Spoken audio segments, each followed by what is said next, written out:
Out of those two guys, it's not even a question to me. Probably the number one deep threat in the league right now, for real. Give me $1 million a year, man. I'll go to all the games. I'll make sure he on time. We'll go out on certain nights. I'll make sure he get home safe. Yeah, I'll be his chaperone. You know what I'm saying? Pay leave the $1 million a year, man. I'll take care of my dog. I'll bite the bullet for my dog. I think you got enough kids to watch over, bro.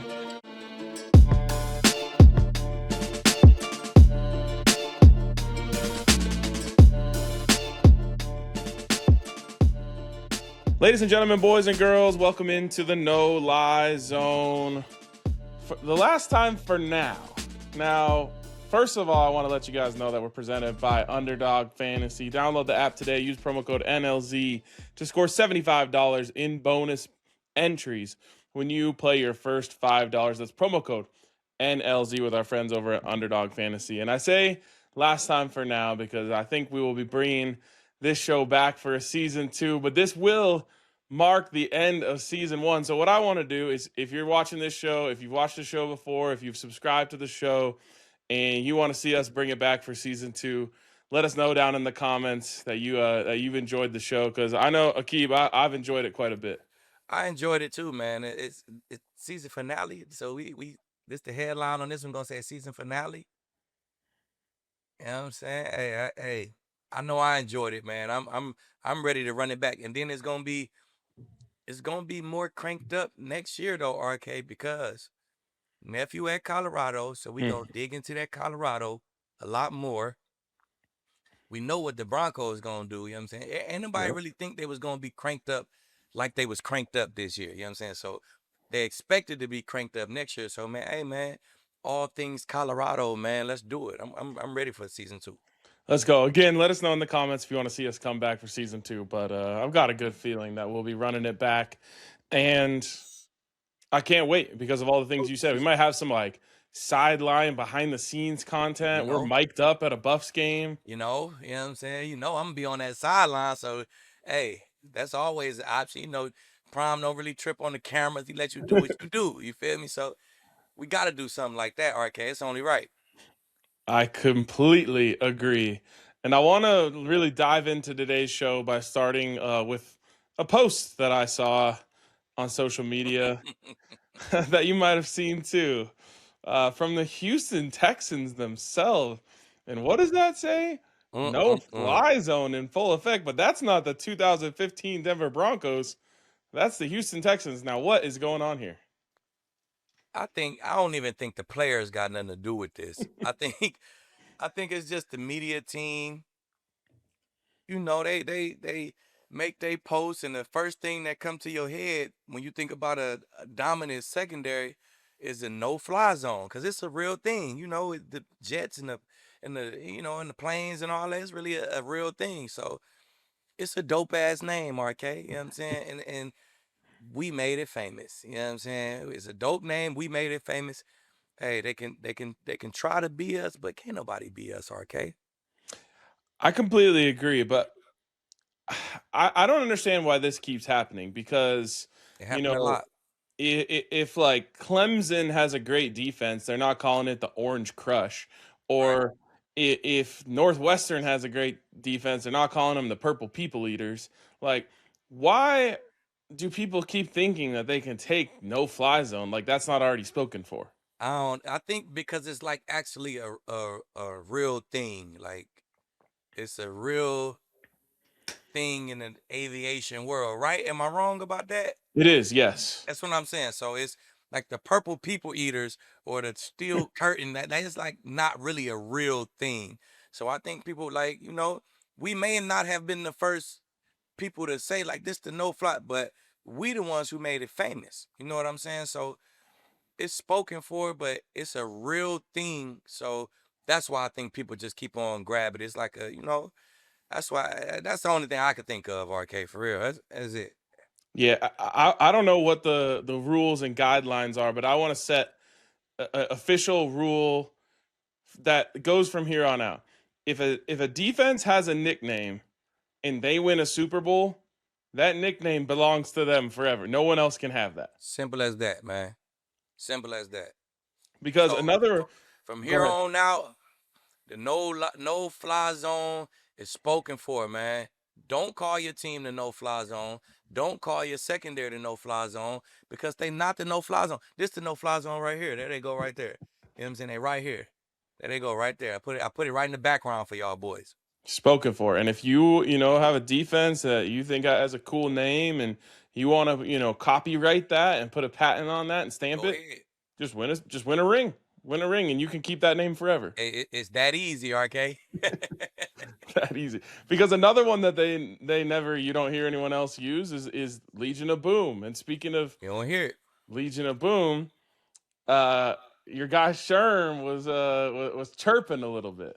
Yeah, he was. He said his exact words was he want to invite somebody, anybody from the no fly zone on his pod to tell us why we better than them. You know what I'm saying? So, before I even could reply to it, our no fly zone chat started going crazy.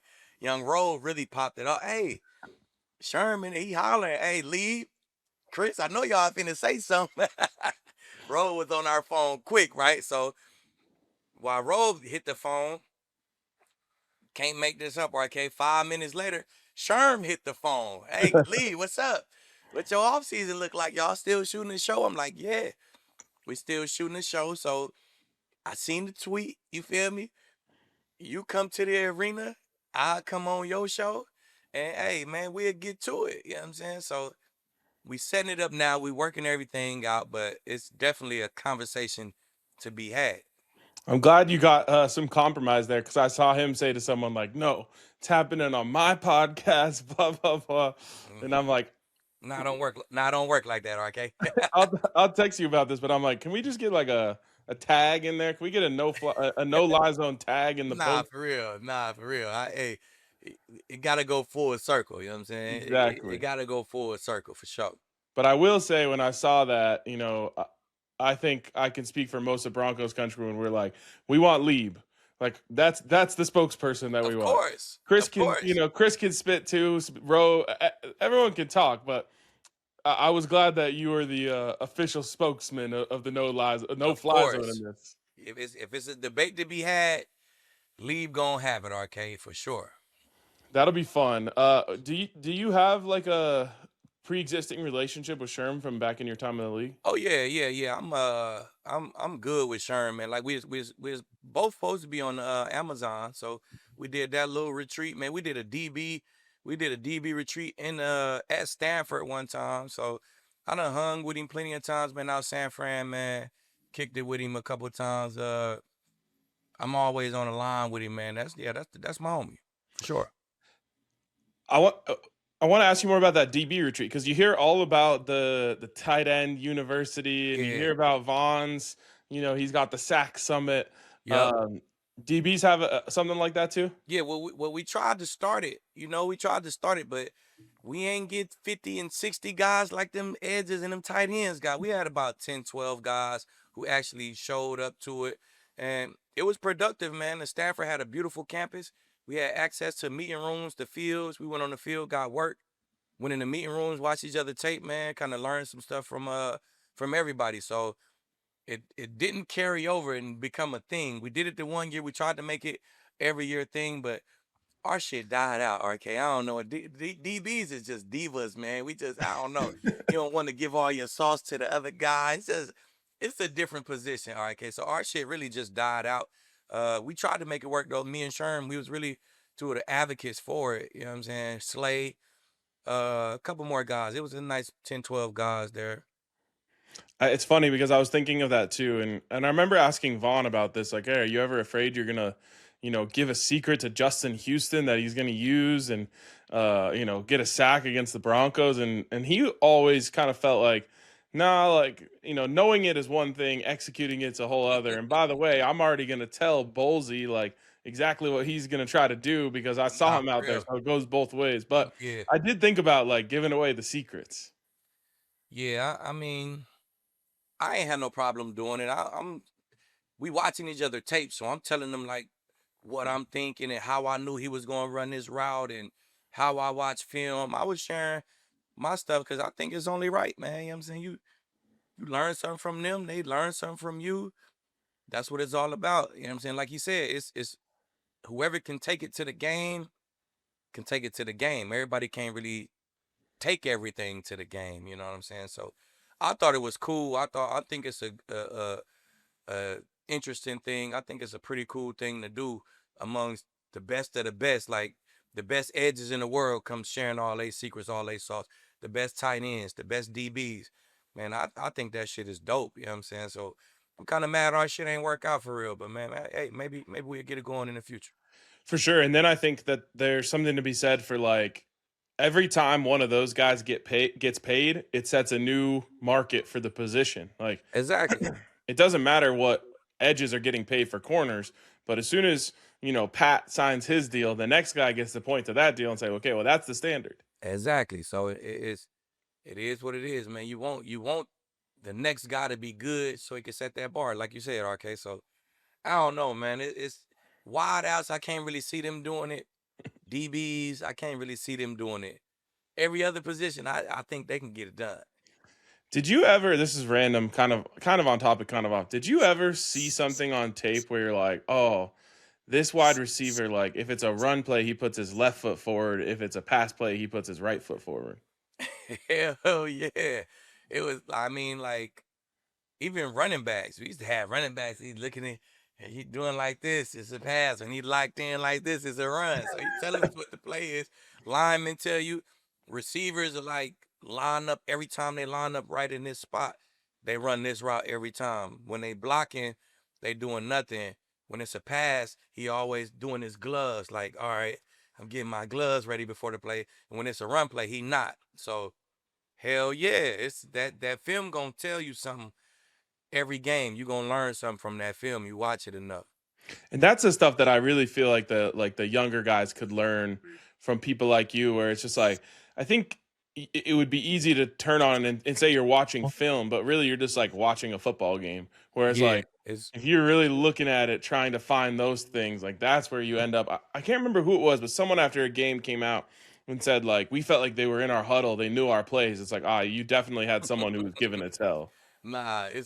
It's been a few times. It's been a few times where it's big tails like a lineman who put his foot up a certain way. D wearing them be like this. D wearing them and look. He got that foot up. Hey, if we do like this, it's a pass. If we don't do Mm. that, it's a run. Like it's crazy. So not every game, but man, it's you would get, let's say out of 17 games, you would get a tip like that, and maybe not as big as that, but like if this receiver line up at the top of these numbers, every time he line up at the top of these numbers, he run this. Every time he got a tight split, it's this. You would get that at 10 out of 18 games for real. Wow, that's crazy. And we talk about football as a chess match all the time, but like Yep. that is like in the weeds where I don't think the average fan who's just watching on Sunday would ever know Nah, that that type of stuff was happening between the lines. that was my from New England on. That was my game, RK. I'm talking about that's. I made so many plays. Like I remember, like let me just think of one. Like Andrew Luck. When we run the pod, we probably gonna run the clip. Andrew Luck, third down. He in Denver. He threw me 2 pick sixes. So the second one he threw me, the one in Denver, 3rd and 14. And it's like, all right, if they get these little condensed splits from these receivers, 7 stops. They run a corner route and sit it down every time. I'm like, oh, 3rd and 14. They came out with them splits. Oh, 7 stop. Barely, he pressed it. And I'm like, in practice, I'm like, I'm not even going to get out my back pedal. He ran it so fast, I opened up a little bit. But then as soon as he started the 7 stop, I started breaking. Andrew Luck came back to him, threw it, pick to the crib. Like, that's straight off the tape. Like, only reason I could make that play with that fast ass receiver is off the tape. That's the only way I could. That's the only way I could make that play. You know what I'm saying? Yeah. Just play. I'm talking about from New England on that tape, man. Hey, it made the game so much easier for me. Is that one too where you get back to the sideline and you're just like laughing because it was like too easy? Laugh. Joe Woods laughing like I told you. I told you we gonna talk about them DB coaches too, but I'm like, it's one of them ones. Joe, like, look at it. One of them reels we went through. Look at it. We done played 19. Look at it. It's 19 times this season. 3rd and 12 plus. Look at them. Boom. Wide split. They run this. Condensed split. Look at it. 7 stop. 7 stop. 7 stop. He's just showing us. So I'm a believer now. If I see that split, you running a 7 stop for sure. And that's just so crazy because everyone will blame that on the quarterback or the wide receiver, and that's on the play caller. Like the play caller set them up for failure by calling that so many times. He did. It's like RK. You played the game in your life, yeah. right? Oh yeah. If you go play the Madden, right, you gonna pick which team you like, and you gonna run your plays you like, no matter what. You feel me? That's how them offensive coordinators is. They like, man, look, in these situations, we like to run these plays, and that's just what it is. That's how we play football. So if you study how somebody play football enough, you gonna almost be in a huddle, like that guy said. It's like I'm in y'all huddle because I just study how y'all play football, and I might not have it perfect, but certain situations, I'm gonna know exactly what y'all trying to do. And that's where I'm gonna try to make my plays at. Yeah, we used to have a Madden league, like 32 teams, with like people that listen to the podcast. Yeah. And Did y'all just do the fantasy draft and all that? Like a do the franchise? fantasy draft, and then we made it so you had to post all of your games on Twitch. So like if your opponents wanted to, they could watch film on you. Oh yeah, So- yeah. I'm telling you, they know how you like that. That's how you, man. Look, especially on the Madden, bro.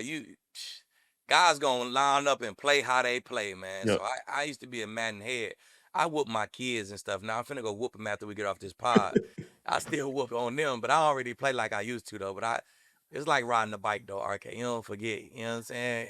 Yeah, you're also going in with such an advantage knowing, how you want to play it and whatnot. But I remember one time I watched this guy's film, and every time the first, like if he got a 2-minute drill, the first thing he would do is run a screen. He wants like some easy yards to start the 2-minute drill. And I was playing him in the Super Bowl, and I was just like, here it is. He's going to run it. Just ran in there, jumped it, pick 6 right before the half. I'm telling you, that's that film. That's that film for you, RK. One of the best feelings. Another great feeling is going over to Underdog Fantasy and getting yourself a dub. It is so fun to get over there. Basketball season, hockey season upon us now as we move away from football season. But all you got to do is go onto the app and make picks if a player will go higher or lower on stats like points, rebounds, assists. I love making a little combo with Jokic where I'm just like, all right, he's going to get this. We're going to get a little triple-double going. Maybe I'll throw in some Tim Hardaway, who's been balling for the Nuggets this year. And then there's new promos dropping every single day in the app. So if you like making picks, winning money, whatever it is, Underdog is the place for you to get over and have some fun watching sports.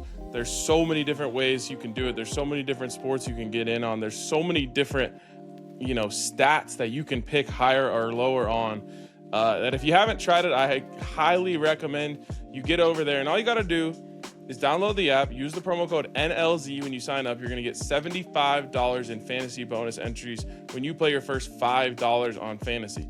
Promo code NLZ. Again, you'll get $75 just to mess around, see what you like, see if you can get some big wins. And if you get those big wins, that money is yours to keep. So shout out to our friends over at Underdog Fantasy for being the presenting sponsor of this show.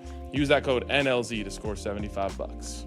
And also, shout out to our friends over at Strawberry Fields. Strawberry Fields, the GOAT when it comes to dispensaries here in Colorado. And they've got locations across the state in Denver, Pueblo, Strnad, Downeyville. There's probably a Strawberry Fields near you right now if you're in Colorado, or along your route if you're driving through Colorado. So check out their online menu and payment options to skip the line and get in and out fast, or get straight back to your couch even faster. They've got a huge range of products, including premium flower vaporizers, edibles, infused drinks, tinctures, concentrates, and topicals. Whatever you're looking for, you name it, they got it over at Strawberry Fields. And their bud tenders really know their stuff and are great at helping you find exactly what you're looking for. Whatever feeling you're chasing, they can help you out over there. So check it out. Make sure you become a member of the loyalty program to get in on deals every single day that are exclusive just to the members. And use the code DNVR for buy one, get one free on any 2 products. Limit 1 per order, must be 21 plus with a valid ID to purchase. More info at strawberryfieldscannabis.com. Look like I've been at Strawberry Fields, man. I'm looking at my eyes on this podcast. I ain't been at Strawberry Fields. I'm just tired, man. A lot of coaching. Man. A lot of coaching 7-on this weekend. Is that what you're Got it. calling it now? We got it in this weekend, RK. I'm telling you, man. These little guys out here playing this ball. The football nowadays, RK, man. I swear we wasn't doing this when we was little. Like some of this shit I see, I'm like, bro, we was not doing this when we was young, man. The training and the level of football now, I just can't wait to see where it go when like my 12-year-old is like 28. Like that level of football there's gonna be so many one-hand catches and 70-yard bombs. It's crazy right now out there, RK. I'm telling you, football Yeah, crazy. our co-founder's son, he's in high school now, but when he was in the like littler leagues, I don't know exactly what they call it these days, but he, like, the way that he was talking about coverages and all of this stuff, I was like, man, when I was playing football at 10, 12 years old, we had two defenses and like maybe 20 plays on offense. Like, they were getting into It's coverages and crazy. option routes. And Nah, I'm telling you, look, my son and them team 12, right? This our 12U. Man, they running cover 4. They giving push call. That number 3 go out. They like, push, push, push. Running to the new number 3. It's crazy. They like, I'm like, bro, first we taught it to the 18U. And he was like, I don't know if 12U, well, let's just see if they can handle it. Picked it up like that. They push, push, push. They get a bunch. Hey, box it, box it, box it. Zone it. Man, it's crazy. I'm like, bro, they can handle it, bro. They really locked in, man. It's beautiful to watch. that's incredible. And I don't know, maybe you might end up being a coach the way you're liking this. All right, I want to get into some options for the Broncos this offseason and kind of just do like an either or type of scenario. We can talk through it. Let's start at the running back position where the Broncos have J.K. Dobbins, who is going to be a free agent. Obviously, R.J. Harvey's in the mix. But they could bring back J.K., but also there's two big kind of names that are going to be hitting the free agent market in Kenneth Walker and Breece Hall. Obviously, Kenneth Walker coming off a Super Bowl MVP. There's a good chance he's going to be going back to Seattle, especially because they have a lot of cap space. But I'm curious, just if you look at those two guys, who is more impressive to you? I'm definitely going Kenneth Walker. What he put on display for the playoffs and maybe like the last 2 weeks of the season in the playoffs, that's the best running back in the league. Look right there. You know what I'm saying? The explosion, the speed, the patient running, you know what I'm saying, the vision. Man, he put everything, the hands out the backfield. He put everything on display that last half of the season, man. So if we got a chance to bring in Kenneth Walker, come on now. Yeah, I mean, he looked so good in that Super Bowl, and Man, I honestly felt like he was like in a flow state. but it wasn't even just the Super Bowl though, Ark. It was the the Rams game. It was Yep. the Niners game. It was the Rams game before that. He was going crazy. Like ever since Charbonnet went down and he had to tote the whole load, he cranked that shit all the way up, man. It's 170, 180, and was just going crazy. He was a damn holding call away from having 200 and a touchdown in the Super Bowl. So, and I don't even, the dude held him, but I don't think he had to held him. You would Yeah. have, dude would have reached the arm out there. He would have stiff arm, got knocked that arm down so fast, man. I don't even think dude would have tackled him if he didn't hold him. So, man, it definitely looked like the best running back in the league, in my opinion. And I just think that it would be easy for a guy to, like, in a moment like that, get sped up. And I felt like he slowed down. Like, he was just seeing it so clearly, moving so, just slowly to the line and then bursting through. It was really, really impressive to see the way that he performed. That being said, I really like the fit of Breece Hall in a Sean Payton offense, just because he also adds a lot catching the football. But at the same time, that's why you do have R.J. Harvey. Exactly. I mean, you got a back who can come out the backfield, catch that ball, who could protect on third down. I mean, you got a guy. I feel like you need a first, second down he could play third down sometimes if you need him to, but a hard runner, patient, fast, a do it all type back.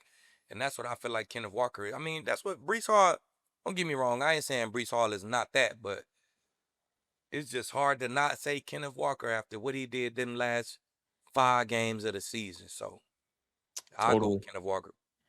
All right, let's move to the wide receiver position. And before I get into the two guys I'm going to talk about who could potentially be available via trade, there's another guy who became available today because the Miami Dolphins cut him, and that's Tyreek Hill. What would you think of the Broncos potentially adding Tyreek Hill? It'd be a good addition. You gotta see how he look, post injury. First of all, you gotta make sure he's still Tyreek. You know what I'm saying? So if he is still Tyreek, he one of them guys. He's definitely one of them guys, man. But it's a little long in the tooth. Be 32 years old. I think next month. Yeah, Uh, you with getting a up there. gnarly You know what I'm injury too. saying? Exactly. I know how I felt at 32. You know what I'm saying? That was probably one of my last year to second last year playing. So coming off a major injury like that, we have to make sure he Tyreek first. Absolutely. Uh, and he fits a mold of something that we've talked about on this show, that just the Broncos need a guy that defenses have to think about. I was saying it on our show today, like, we need a guy that a team just won a game on the road and they're getting on the plane back home, and the defensive coordinator doesn't even want to enjoy it because he's like, how am I going to stop this guy next week? Uh, Exactly. and we don't have it yet. And I think these two guys that we've talked about before, in George Pickens and AJ Brown, certainly would be an upgrade at that. Definitely would be. Both of them would be. But out of those two guys, it's not even the question to me. I'm taking George Pickens, man. He really doing it right now. Probably the best, probably the number one deep threat in the league right now, for real. Like, you throw a 50-50 ball up, man, who would you want? What quarterback? If you asked all the quarterbacks, I throw a 50-50 ball up right now, who would I want to receive that ball? I think more than half of them will probably say George Pickens. You know what I'm saying? I would pick George Pickens right now. He tracking every ball, getting to it. If it's not a catch, it's a pass interference. It's barely just an incomplete pass. So he catch and run. Both of them got great catch and run. Both of them gonna bring you a little issue with their game. You know what I'm saying? It's all in the game, but I don't know. I just think at this point in their career, George Pickens just a little more dangerous. Yeah, and I think we talked about this at the Super Bowl, but like, George Pickens had a stretch of football this year where he looked like the best wide receiver in the game, He period. did. And I think because of that, the Cowboys are just going to say, like, we'd rather see this through with him, and maybe even CD becomes available for trade if they don't want to pay that much money to that room. But he's so exciting. He's 24 years old, man. And, there has been all this stuff about his immaturity, and he wants the ball, and, he throws a little fit. But, like, at the same time, you got to think about the fact that a lot of that stuff was happening when he was 22 years old. Man, yeah, he's still young, and man, you pay somebody to make sure he woke, make sure he at the meetings, man. That's just tell him like you would get 30 mil a year, but we gonna give you 29 mil a year because we gonna have to pay somebody $1 million to be your chaperone. Like pay at the league. Give me $1 million a year, man. I'll go to all the games. I'll make sure he on time. You know what I'm saying? We'll go out on certain nights. I'll make sure he get home safe. Yeah, I'll be his chaperone. You know what I'm saying? Pay leave the $1 million a year, man. I take care of my dog George Pickens, man. I'll bite the bullet for my dog. I think you got enough kids to watch over, bro. It's a good gig, though, if you could get You it. feel me? Then no one's paying you $1 million to be a dad right now. Exactly. I'm paying $1 million to be a dad right now. Yeah, I mean, I love the idea of Pickens. I would move mountains to make it happen. I think he's that good. And I No, think at a certain point in a team's development, you got to bet on what you have in the locker room and say, like, we could bring a guy in here who will fit in, not just come in here and start causing problems. He'll come in here and fit into what we've created already. right. And I think Pickens is a good teammate, man. You don't really hear You come in and CD and him locked in. They love each other. You know what I'm saying? They get in trouble together. We both going out to the casino. You know what I'm saying? So I think he a good teammate. He probably just late a little bit. You know what I'm saying? That's his problem. He just late. That's what it is. You Yeah. don't get in trouble off the field. You don't hear him getting in no trouble off the field. He just late to meetings and stuff. You know what I'm saying? He just got a clock problem. So, man, you put a little clause in that contract to say your fines is quadrupled. If you late, your fines ain't the regular fines from the team. Yours gonna be quadrupled. You know what I'm saying? Everybody else get fined $15K for missing a meeting. You get fined $60K. You know what I'm saying? So hey, you just put a little clause in there, and that'll clean it up. His maturity, he'll get older. He'll be on time, man. He'll stop. He won't like to lose that 60 a day every day. So he'll be on time. Just gotta hit him where it hurt. And if I was Bo Nix, I would say I will personally. You don't even have to pay me $1 million. I Exactly. will drive to his house. I'll open his garage door, walk in, wake him up, get him in Make the sure. car, get him to meetings myself because I want that weapon. As Exactly. as for AJ Brown, obviously I think it would be a smaller investment in terms of what you would have to trade to get him. He's obviously a little bit older. The only thing for me with AJ is it would kind of be redundant a bit with Cortland. I think that AJ is a better version of Cortland, but I think it would be a little bit redundant. Whereas I think Pickens is more dynamic just Yeah. overall. Yeah, and he younger, man. He I feel like he is what AJ was when AJ was 24. You know what I'm saying? Yeah. AJ done already passed that 24, 25. He done already passed that window where he was looking like he was the best receiver in the league. Now Pickens is, and we'd rather have that. We'd rather have Sutton on one side, Pickens on one side. That's a real problem. Okay, well, we'll do this like a tournament now because Kenneth Walker and George Pickens have moved on. So you only can have one of those guys. Who do you Mm, want? I gotta go George because I think you can have George Pickens and Dobbins. I Yeah. think Dobbins, you can get him at a price where I can have George Pickens and Dobbins and Harvey still there. So if I lose Harvey, if I lose Dobbins, Harvey ain't going nowhere. I still got the young bull here. You know what I'm saying? I feel like he can get it done because he got it done for the second half of the season. After week 10, he got it done for 8 weeks and the playoffs. You know what I'm saying? So he'll get it done even more if we made you play too high with Sutton, Pickens, and we made you play too high. Our run game will crank up even more. So I don't know. I feel like it's just harder to come by a Pickens than it is a Kenneth Walker. So I think so I'm too. going Pickens. That would be my choice as well. All right, let's move on to the defensive side of the ball. And I just kind of want to look at this linebacker debate that the Broncos have here. Um, really, they could bring back one of these guys. They could bring back two of these guys. I have a hard time imagining them bringing back three of these guys, but they could even bring back zero if they wanted to. It's a combination of Dre Greenlaw, Alex Singleton, Justin Strnad. Now, Singleton and Strnad are both going to be unrestricted free agents, and Greenlaw has a contract that if the Broncos didn't want to bring him back, they could move on, given obviously the injuries and stuff. So I'm curious, what combination of two would you want back from that group, or would you only want to bring one back? I'm gonna be honest. I probably the two who unrestricted free agents. I probably let them do what they do.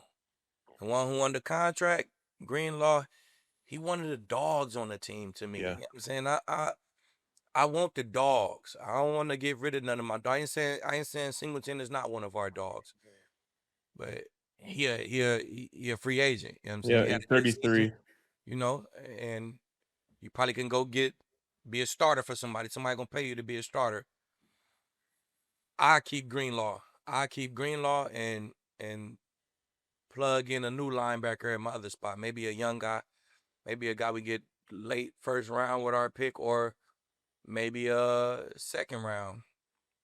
Like The like Texas Tech. I like little Texas Tech out there. ooh, Yeah. Jacob I Rodriguez. like little Rodriguez, man. He could Yeah. cover. In Vance Joseph system, our linebackers got to be able to cover. We play a lot of match zone, you know what I'm saying? So you got to be able to cover. I like him covering. I like his ball skills. He blitz good. He tackle good. man, I like a underdog, but he a dog too, you know. So plug him in with Greenlaw, man. I think that's a nice little middle of your defense right there. I love that idea. I love Jacob Rodriguez. He was so fun to watch this year, and I thought he was snubbed that he didn't get an invite to the Heisman ceremony, Right. especially in a weird year for the Heisman. Do you think he'd go? Like, where you think he'd get picked at? I don't think it'll be in the first round. Exactly. So that's what I'm thinking too. I think he gonna be like a if it is first round, it's gonna be late first round. I don't know. I haven't checked like recently what the buzz is around him, but previously it was like the third was his buzz. That's even better Yeah, because he gonna be wherever he go, he gonna play. He gonna be in early. He older guy. He older guy, right? yeah, he's been around a while. Yes, he an older guy. That's probably why his draft stock down too. But he older guy, he gonna come in ready to play, man. So he'll fit right in Van Joseph defense, man. I'm gonna get on the line with Van and say, hey, what you think about Rodriguez? I mean, Yeah, that's get that fine. young boy. I'm telling you, he could cover like a mug. He could tackle like a mug too. So The other one that I would throw out there, speaking of guys who can cover, is Devin Lloyd, yep, who's going to be a free agent from the Jags this offseason. I love Devin Lloyd, but I think Devin Lloyd made some real cash this year. Yeah, He gonna demand a nice little chunk of change. So I don't know if we want to spend a chunk of change on our linebacker. You know what I'm saying? Bring Greenlaw back. Let's get a young whatever the best linebacker we can get. If we don't use that first round pick on Pickens in the second round, trade up and get the best linebacker we can get. We need to be in win now mode. yeah, We don't need that much stuff. For like the O line is set, you might can get a a guy who was a solid backup, ready to be a starter. We might can get an O lineman like that. You know what I'm saying? Whatever we need, feel like we need another O lineman. But the O line pretty straight. yep. D tackles, man, they pretty straight. The edges, they cool. Secondary, man, everybody back for real. They good. I mean, we really set. We need a linebacker. We need a playmaker on offense. You know what I'm saying? I don't think it need to be a tight end. I hear some Njoku stuff going around. Like, bro, Evan Ingram could get the job done. We give him the rock. You know what I'm saying? We get some more plays in to get him the rock. I think a deep threat, will open it up for Ingram a little bit more, right? So I don't have no problem with Ingram being a tight end. Uh, I like Sutton over there, man. We just need a big play outside receiver, whether that's Waddle, you feel me? They talking about they rebuilding. Waddle might be available. Oh yeah, Pickens. It hasn't been done since like 1998 or something when somebody done, made an offer, gave a first round pick and got somebody and made an offer and took somebody off their franchise tag. But hey, the time is now. yeah. Well, and you could do just like the straight up tag and trade thing, where they tag him, trade him to the Broncos, and then the Broncos negotiate a long term deal with him. Right. That's what I envision as like a good possibility. It would just require the It's still Cowboys gonna be wanting the to first play round ball. pick, right? So I mean, Well, what's it the difference? You feel me? I don't see what the difference is. Like shit. You yeah, still gonna have to send them that first round pick regardless. and man, I would do it. I think that I see the live comments during our daily show. There's a lot more hesitation. I Like why say though? because of they're afraid of the off the field or the But what has he done off the field? people think I shouldn't say off the field. I don't like that term. Locker room fit. You hear nothing but great shit from Dak. That's what I say. Nothing but great shit from CD. Like them are the leaders on that team. They're like, nah, we love. Like I'm in the city. I hear the commotion and stuff, bro. He is a good teammate. He just late as shit. he just might miss the bus and do some bonehead late type shit. That's not a bad teammate. That's just a immature guy who's 24 years old. Bro, you can deal with that. I promise you, man. You can it's I done played with guys who was like that. Yeah, You can deal with that, bro. They don't make him a bad teammate at all. So yeah. if you Maybe you can lend him that watch you got on. hey, he need more than this. he definitely gonna need more than this. He need a few Alexas. You know what I'm saying? Hey, some alarm clocks. He need a chaperone. Last one, speaking of guys who made themselves some cash over the last few years is John Franklin Myers, JFM. Yeah. It feels like it's gonna be hard for the Broncos to bring him back, but man, it sure would be nice to basically just say we're gonna run back the group that led the league in sacks 2 years in a row. Man, that's my guy too. I got to play with John Frank when he was a young boy in LA, man. Oh So yeah, yeah, I seen him since he was a little puppy. So I knew he was gonna be good. End up with Denver, man, and really making his money. So the year he had, I don't know. He's not gonna wanna. I mean, I know he wanna be in Denver, but at the same time, you just don't get to go to the table like that. yeah. You don't get that opportunity enough. So I can't really see him taking a discount if somebody want to come get him and they got a nice bag on the table for him, he gonna take it. So And as much as I would love to have him back, this is kind of a place where you can't pay everyone on that defensive line. You're already paying the other three. When you talk about Benito, Zach Allen, and Jonathan Cooper, and that position, you just got to go find the next JFM because JFM wasn't commanding that kind of money when you got exactly. him, and you're putting him into an unbelievable position. Benito's always going to get two. Zach Allen's always going to get two. Yep. That means that JFM, whoever's there, and Coop are always going to be one-on-one. And so you got to go find your guy who's going to be the next guy who's going to, ball out like that and dominate those one-on-one matchups. And then you got guys. You got some guys in there, man. Malcolm Roach, he could step in and be the starter quick. You know what I'm saying? So Yeah. And he's signed too. exactly, he signed too. So man, you got somebody who can potentially replace him right now. Get that depth like you had. Bring in a young guy or two, so you can still have that depth like you had. Yep. But like you said, man, you can't pay everybody. You It- can't pay everybody, man. They also drafted Savion Jones last year Yep, yep. as a potential replacement, so that'll be interesting to watch his development. Also, Malcolm Roach is one of those dogs, I think, too. Man, he He one of brings them a lot of dogs. fire. When our defense was really rolling, he was the one of them guys. He didn't even start, but he was one of them guys really rolling too. So DJ Jones, Malcolm Rose, Zach Allen, I can see them being the starting three right there. Not saying that I don't want my dog John Frank, but John Frank, baby, you earned that money, man. Hey, ain't no discounts in this business, baby. Hey, Yep. ain't no discounts, baby. Go get yours, man. Go get yours for real. Go get that Malik Jackson bag. Hey, go get yours, baby. From telling you, ain't no discounts. You got to go get yours, man. All right, I want to move on to a move that actually just came out this weekend, and that is the Broncos hiring Doug Belk as their DB's coach. This is going to be his first NFL job. Most recently at USC, 38 years old, young guy. Curious what you think of the move, and then I got some follow-ups for you. I don't really know too much about him. I ain't know too much about him, but hey, man, it's part of the game. It's part of the game. You got a veteran secondary that he's gonna come in and coach. Man, them guys pros, so he come in and he put that time in. Just like I said, do what Joe Woods used to do. Have them play ops. That's really what it's all about as a DB coach, man. Come in, teach good technique. A lot of these guys already got good technique. Give them some little gems here on some stuff that you know. They like it, they like it. If they don't, they won't use it. But the main thing is be the film watcher for them guys, man. I found this the stuff that I found, y'all boys. They line up right here, they running this shit.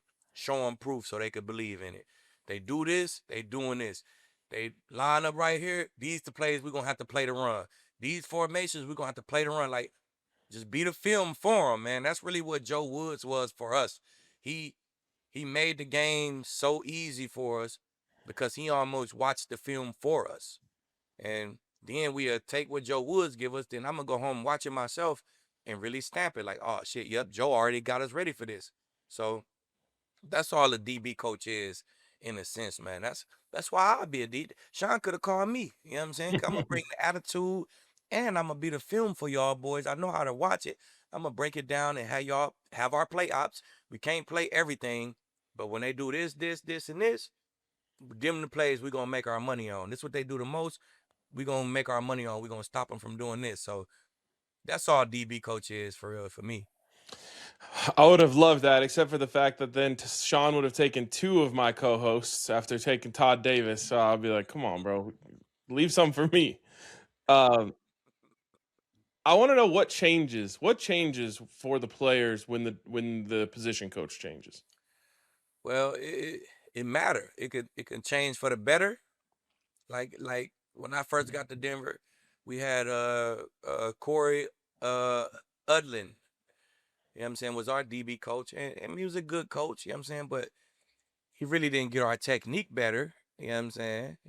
That wasn't really his forte on really like teaching technique and stuff.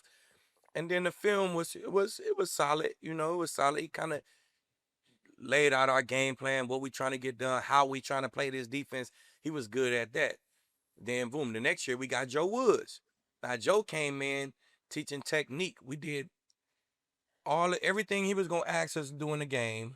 Man, like our trap technique, we did that in warm up. So he kind of made me do my individual, how I do my individual. A lot of teams do individual. They just do a bunch of movement. Oh, backpedal this way, turn and run, break this way, break downhill.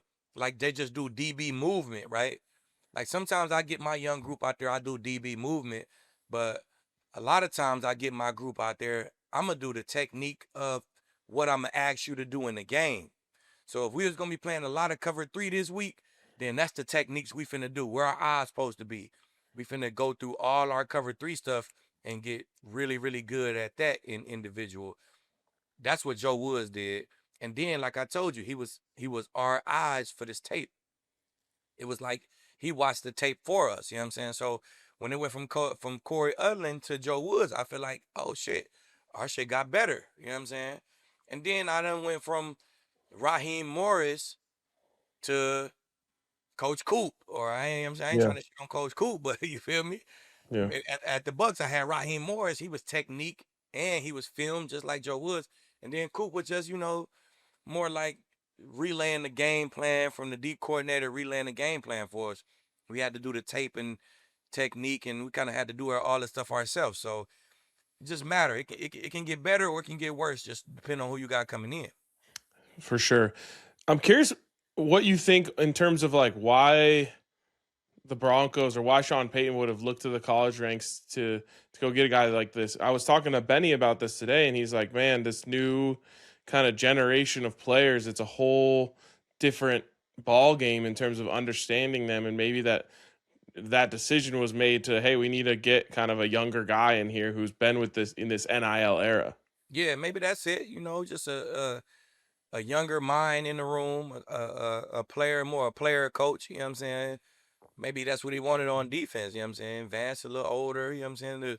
Some of the other coaches a little older, so maybe he wanted a younger vocal. Maybe he like a social, a rah rah guy or something. So, like I said, I don't really know much about him, so I can't really say why he went to go get him. But he went to go get him for a reason, man. Coach Delk doing something. He doing something where coach wanted to come get him, man. So he got something about him. And he's coming into a sweet situation. Like, yes. I compared it today to like Joe Brady getting to go and coach with Josh Allen. Like you're Josh Allen's head coach, you're gonna win a lot of games. You're Pat Surtain's DB's coach, and the rest of that group they got there, Hufanga, Riley Moss, like you're gonna look good off rip.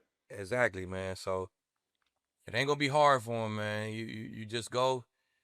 The best thing he can do is give them them gems on that tape, man. Just give them them real gems, and the more plays that they make off of it, the more they praise you in the media, the quicker you would be a defensive coordinator. You know what I'm saying? So that's how it works. Love it. All right, last thing I got here. It's a little bit of higher or lower presented by Underdog Fantasy. Get over to Underdog Fantasy. Use that code NLZ to get $75 in free entries when you play $5. So we did on our show this week a quarterback redraft, and I kind of want to do a higher or lower version of that. So I'm going to go through these quarterbacks and ask you, going back to 2024, Who would that guy have gone higher or lower than they went if we redrafted it right now, and then at the end All right. we'll kind of rank it. So we'll go in order here. Caleb Williams, #1 overall pick to the Bears. Does he go higher or lower, or does he stay the same?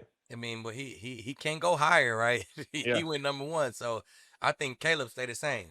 Okay. Caleb stays at #1. Next one is Jaden Daniels at #2. Higher or lower? If we know what we know now, I think he go lower because I mean, if Washington knew like, all right, we have him a great first year, but the year 2 we probably not gonna have him at all, I think he'd go lower. I agree. The next one is Drake May at 3. Mm.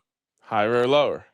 There's only one way to go up. There's only one So spot hey, there. Drake May, man, he just was an MVP runner-up, took his team to the chip. So I say he go higher. He go higher. He Caleb, then Drake May. You can't argue with that. Year 1 was a so-so. He got in there, man. He threw double-digit picks, double-digit touchdowns. Year 2, you an MVP runner-up and lead my team to a Super Bowl. Hey, I'm going higher. Joined his team at the Super Bowl. I don't Yeah, know if he led them there. I mean, the quarterback always the leader, man. It is what it is. You Fair, wear the fair, jacket. You got to wear the jacket at all time, man. fair. With the 8th pick, the next quarterback was Michael Penix. Michael Penix lower, man. I don't feel like the production was there, and he got the injuries on top of the production, so I'm definitely going lower. Agreed there.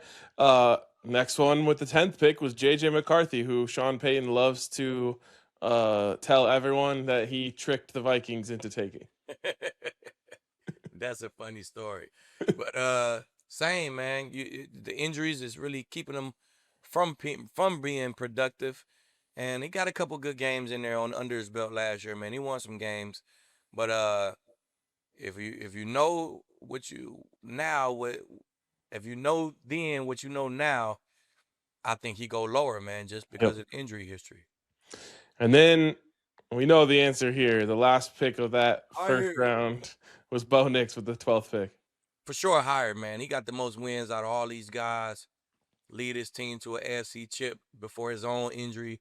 But man, with his injury came so late, he only missed 1 game for it. You know what I'm saying? Yep. Ain't gonna miss no games for it next year. So his production is crazy, man. Definitely higher. Okay, so now with that information, let's go through this. So you got Caleb 1, Drake 2, #3. I might Caleb. Oh yeah, I guess Drake went higher, so all he could do is go to #2. Yeah, So but you could change your mind now. yeah, I mean, I probably Caleb still go 1 because what he did year 2 and his talent, his arm talent, his man, you gave him an OC and he went from here to here quick. #2, I'm going Bo. I'm Yeah. putting Bo right there, man. He just do more with his legs. His clutch gene is cranked the fuck up. He just a better quarterback than Drake, in my opinion. So Caleb, Bo, then Drake, then I go McCarthy, then I go Penix. Don't forget Jaden. Oh, I'm tripping. Jaden after Bo. Yeah, Jaden after Bo, then I go McCarthy, then I go Penix Jr. Yeah, I think that that's totally fair, and I think that there'll be some people who say, "Oh, that's Homer," but like, I don't need to tear down Drake May too much to lift up Bo Nix, but he did look terrible in the playoffs, and I can't ignore that. Whereas Bo looked, we only got to see one playoff game, but he was a playoff riser from what we saw. Even not even just the playoffs, man. All the games where he played big dogs, like the Chiefs game, man, he went off. The Packers game, man, he went off. Yeah. Every time it was a time, all right, you got to crank this. You got to crank it up. He went off, man. He went to Houston, played against their #1 defense, and threw 2 touchdowns in the 4th. He went off. Yep. So he went to the Eagles, man, and scored like 16 points in the 4th or something, 17 in the 4th. Hey, man, it's not about how it looked at the beginning. It's about how you finish, and is we winning games. He won more games than all these guys, and that clutch gene is just turned up, bro. When it's time for him to make a throw or make a play, he always seemed to make it. You know what I'm saying? So it's not a lot of quarterbacks you can say that about, man. Bo is one of them guys for sure. Absolutely. And, it's crazy the talent that was in that. Like Jaden Daniels going fourth in this redraft. He probably would have gone first if we did it after last season. He probably would have. It's just the injuries that kind of knocked him back. But I think it was 1983 John Elway's draft class. 3 Hall of Fame quarterbacks came out of that class. I think that's the most ever in any class. This group is off to a great start. Great start, man. They got playoff appearances already. 2 of them got conference championship appearances. One of them got a Super Bowl and a conference championship appearance. Man, Caleb done been to the divisional. He looking like he could be the best quarterback in the league next year, man, the kind of stuff he doing. So very special draft class, very special class of quarterbacks, man, and a new wave, a young, much needed new wave to come into the league, man, because it's guys leaving left and right. A-Rod probably gonna give us 1 more year, then he'll be gone. But the OGs is, Darnold and Josh Allen and Lamar. That's a special class too. Now that one of them got a chip. Yep. That they like the OGs of it right now of the league. So the big time guys, So man, it was a much needed new regime need to come in where these new guys at, and then you get a full class of guys of that caliber, man. That's great for the NFL. And to go back to something you were talking about earlier with these young players and how advanced they are with the game, I think it'll be huge for the quarterbacks of this league. The league needs quarterbacks. Right now, it's in a healthy place. I think the way that football is being coached from a young age right now is only going to give us more great quarterbacks eventually coming out of college. Yeah, that's how I see it, man. I know I heard you hear Tom saying stuff like quarterbacks are not being developed these days. I'm like, shit, I agree with a lot of stuff Tom say, but I'm like, bruh, football is starting at such a young age right now. Like, how they not being developed? Like, man, they coming in the league better. If you ask me, it's more than just a stand in the pocket game now. Now it's a scramble around, throws on the run. It's football, man. It's getting more and more athletic. These guys are more and more athletic, and the throwing power, the accuracy is not stopping. You know what I'm saying? So I don't know. I feel like, man, they are being developed. They are coming into the league ready to play. In this last draft class, they show you right there. All right, there it is. That's a wrap on season 1 of the No Lie Zone. A reminder to let us know in the comments. I have a feeling we won't be strangers for too long from you guys. But if you don't know what to say, just write season 2 in the comments. Exactly. If you want to see season 2 of No Lie Zone. Aqib, it has been an absolute pleasure chopping it up with you on a weekly basis. Likewise, RK. Likewise, man. We already know we coming back to season 2, but we want to hear y'all tell us, man. Tell us, man. Tell us what y'all want. Exactly. All right, there it is. No Lie Zone. Appreciate you guys for tuning in. Appreciate you, Lee. Appreciate Emma for all the work behind the scenes. RC for all the work on the social side of things. And hopefully we will see you guys very soon.